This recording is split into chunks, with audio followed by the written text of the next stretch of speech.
What's up guys? Welcome back to Kidder Cattle Co. So today is a little bit different of a video. I know you guys always see me out in the barn doing chores and doctoring cows. But yeah, today's a bit different, and these are all the tools that you need to make soap, cold process soap. So in my previous video I talked about how we were adding to our farm this year, our business, and we are starting a small goat dairy. Well, part of that goat dairy is that I'm going to be selling goat milk products, such as specifically goat milk soap from our lovely ladies goat milk. So today I'm going to just show you guys how I go about making cold process soap. So let's jump right into it. I already pre-measured out all of the oils that I'm going to be putting in my soap because it takes a while for me to spoon out the coconut oil. So for starters, I am using coconut oil today, olive oil, and I used the rest of the palm oil that I had. I doubled my batch and I'm going to use 2 soap molds today just because I want a bigger batch. And this is going to be an unscented soap. The first batch of soap I already made a few weeks ago, and I didn't video it just because it was my first time making soap ever. And I did a lavender scent on that one. So this one's just going to be unscented. And I will be right back because I have to go upstairs into my kitchen and melt these oils that are in my pot. So I will be right back. Okay, so our oils are all melted in here. While this is cooling off, I'm gonna start mixing the frozen goat's milk and the lye together.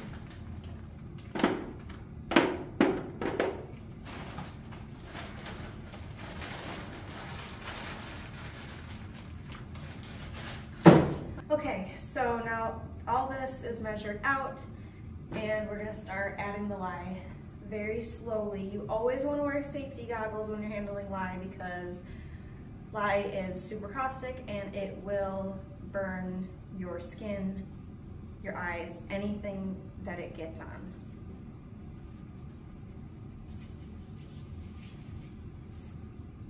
So I only add a little bit at a time because it heats up the goat milk. And I start stirring it to get the goat milk all covered.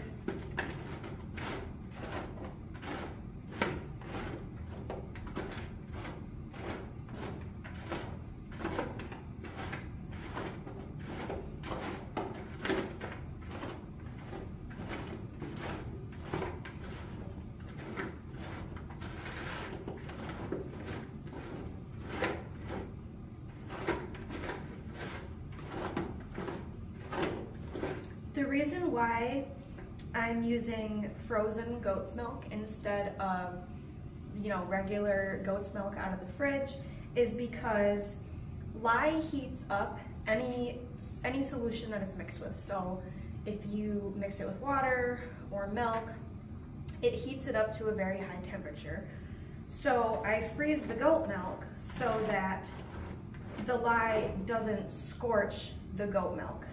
Otherwise, if your goat milk gets too hot and it scorches the fat that's in the milk, you're just gonna end up with a bar of soap that doesn't smell very good and is a little bit discolored. So that's why I freeze the milk before I mix it with the lye.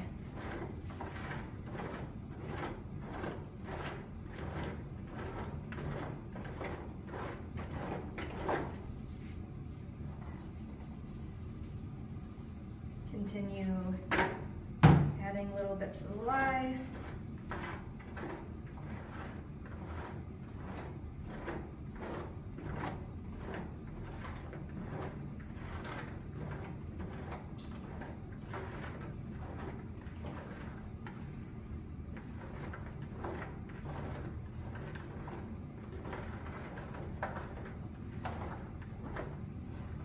A lot of people will wear a mask too when handling lye and making soap, but I found that mixing lye with frozen goat's milk also doesn't have an odor to it.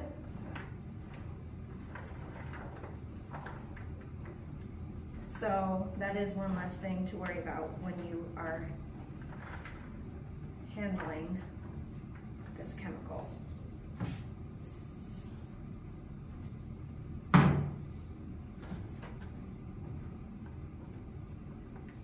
And you want to keep continuously stirring the lye and milk solution until all your ice cubes are melted and it all looks well mixed together.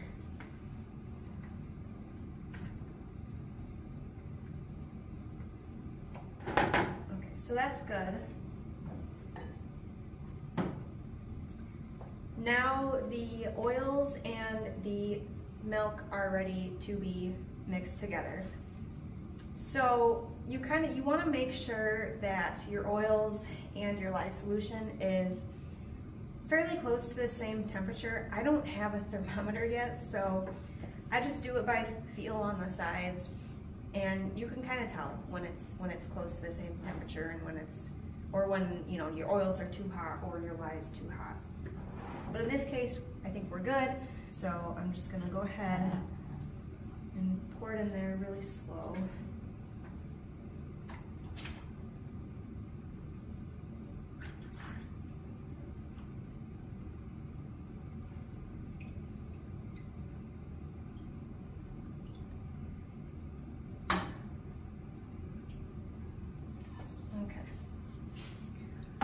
And to blend it up, you want to use a stick blender. If you were to only use a spoon, it probably takes way too long.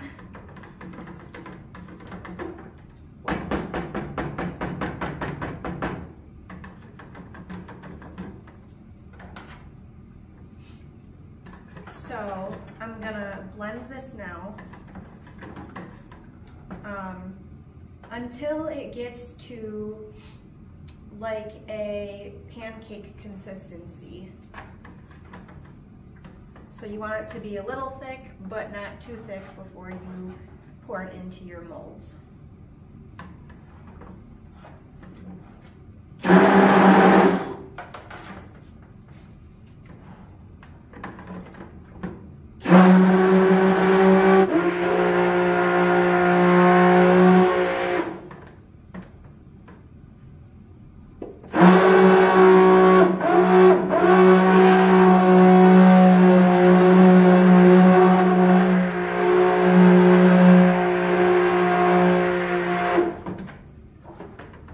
So that's pretty well mixed.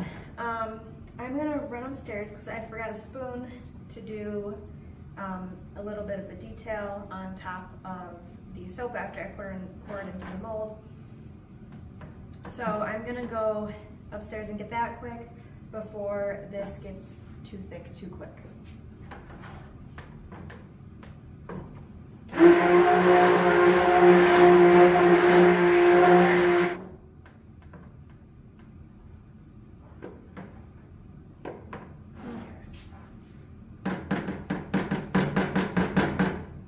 So it's getting thick pretty fast already.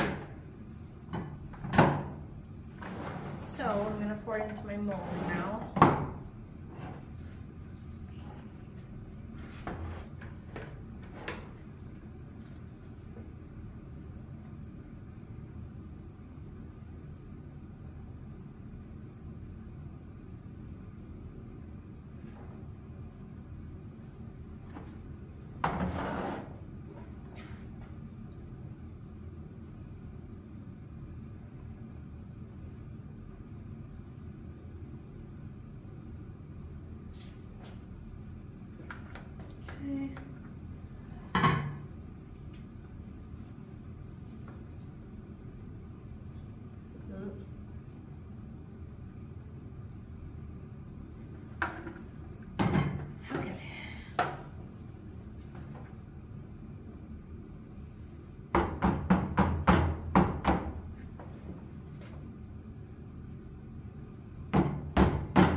So I just do like little ripples and stuff or something, just to kind of make the bar a little bit cuter,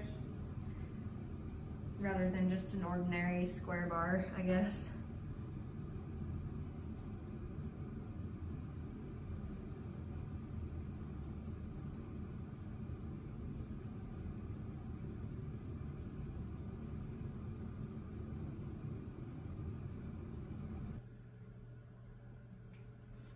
Okay. Now that I got my little designs on there, I'm going to cover them up